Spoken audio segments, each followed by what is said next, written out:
अनुकंपा नियुक्तियों के आवेदकों के हितों को ध्यान में रखते हुए सहायक कैबिनेट बड़ा निर्णय लिया है।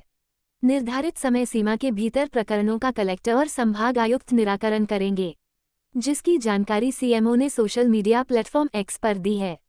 सीएमओ ने जानकारी देते हुए लिखा, ये निर्णय लिया गया कि कलेक्टर कार्यालय में अग्रेषित होकर आवेदन प्राप्त होने पर जिला कलेक्टर द्वारा जिले में अधीनस्थ कार्यालयों में अनुकंपा नियुक्ति के लिए रिक्त पदों पर अनुकंपा नियुक्ति प्रदान करने की कार्यवाही की जाएगी। जिले में किसी भी कार्यालय में अनुकंपा नियुक्ति के रिक्त पद उपलब्ध न होने पर आवेदन संभागीय आयुक्त कार्यालय में प्रेषित किया जाएगा। संभागीय आयुक्त अपने अधीनस्थ जिले जहां पर पद रिक्त होंगे उस जिले के कलेक्टर को प्रकरण अग्रेषित करेंगे। निर्धारित समय सीमा के भीतर अनुकंपा नियुक्ति के प्रकरणों का निराकरण कलेक्टर और संभाग आयुक्त द्वारा किया जाएगा। सर्व विभागीय संविदा कर्मचारी महासंघ और छत्तीसगढ़ मनरेगा कर्मचारी महासंघ के मांग को ध्यान में रखते हुए मंत्री परिषद ने छत्तीसगढ़ सिविल सेवा संविदा नियुक्ति नियम 2012 के नियम 13(1) में आंशिक संशोधन करने का निर्णय लिया। इसके माध्यम से नियुक्त संविदा कर्मचारियों को 18 दिनों के आकस्मिक अवकाश के स्थान पर अब 30 दिनों के आकस्मिक अवकाश की पात्रता होगी। अनुकंपा नियुक्ति के प्रकरण के लंबन स्थिति को देखते हुए सरकार ने यह नीतिगत निर्णय लिया है कि जिला कलेक्टर द्वारा जिले में अधीनस्थ कार्यालयों में अनुकंपा नियुक्ति के रिक्त पदों पर अनुकंपा नियुक्ति के कार्यवाही की जाएगी। कई बार जिले में किसी विभाग में पद रिक्त नहीं होते हैं, पर अगल बगल के जिलों में पद रिक्त होता है, तो अब संभागीय आयुक्त को ये अधिकार दिया है नियुक्ति का कि संभाग के अंदर किसी विभाग में पद रिक्त है तो वो कलेक्टर को अनुशंसा करके उस जिले में नियुक्ति कराएंगे, ताकि अनुकंपा नियुक्ति संभाग के दायरे के अंदर हो जाए और जो पेंडेंसी है अनुकंपा नियुक्ति के आवेदनों की वो कम हो। पहले जिले के अंदर ही था, तो कई जिलों में पद ही रिक्त नहीं है, वो आवेदन पेंडिंग होता था, तो अब उसका दायरा बढ़ाकर संभाग कर दिया ताकि आसपास के जिलों में खाली है तो वहां पर अनुकंपा नियुक्ति हो सके। एक और बड़ा महत्वपूर्ण निर्णय हमारी सरकार ने आज लिया है। राज्य में राष्ट्रीय शिक्षा नीति 2020 को लागू करने का निर्णय हमने लिया है। आप सबको इस बारे में पता है कि युवाओं में तार्किक क्षमता के संवर्धन के साथ ही उनका सर्वांगीण विकास इस नीति को लागू करने से होगा।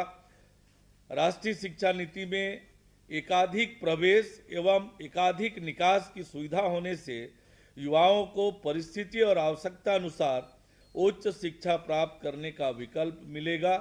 ग्रेड आधारित निरंतर मूल्यांकन और आंतरिक मूल्यांकन होने से विद्यार्थियों को अंतिम परीक्षा के तनाव से मुक्ति मिलेगी।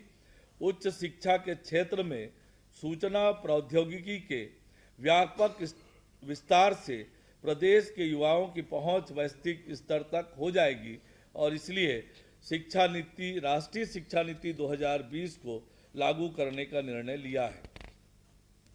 जिस प्रकार से केंद्र सरकार ने योजना आयोग के स्थान पर नीति आयोग का गठन किया है, उसी तर्ज पर हमने भी राज्य नीति आयोग बनाने का निर्णय किया है।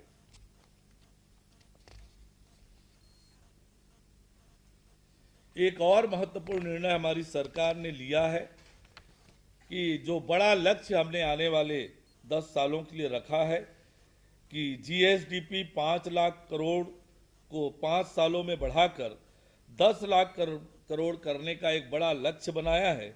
इसके लिए 10 आधारभूत रणनीतिक स्तंभों का हमने बनाया है।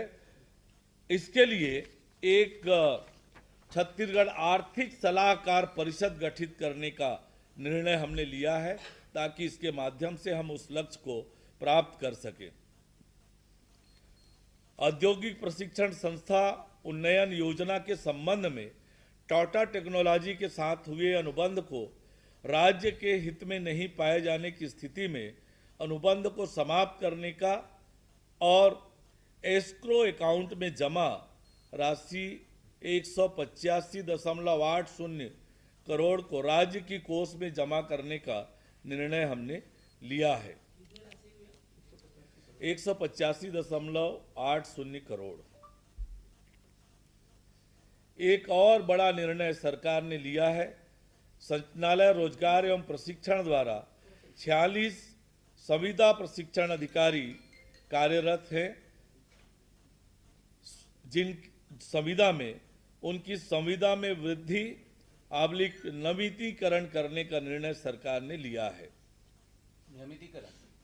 नवीनीकरण, संविदा सेवा में वृद्धि आबलिक नवीनीकरण।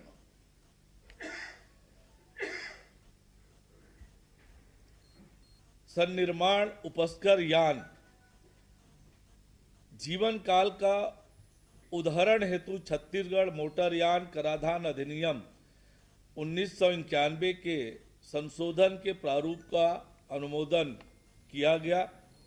साथ ही बैटरी चलित यान से भिन्न यान पर नवीन पंजीयन नवीनीकरण अथवा प्रत्येक नामांतरण दर्ज करने के समय हरित कर के उदाहरण के लिए छत्तीसगढ़ मोटरयान कराधान अधिनियम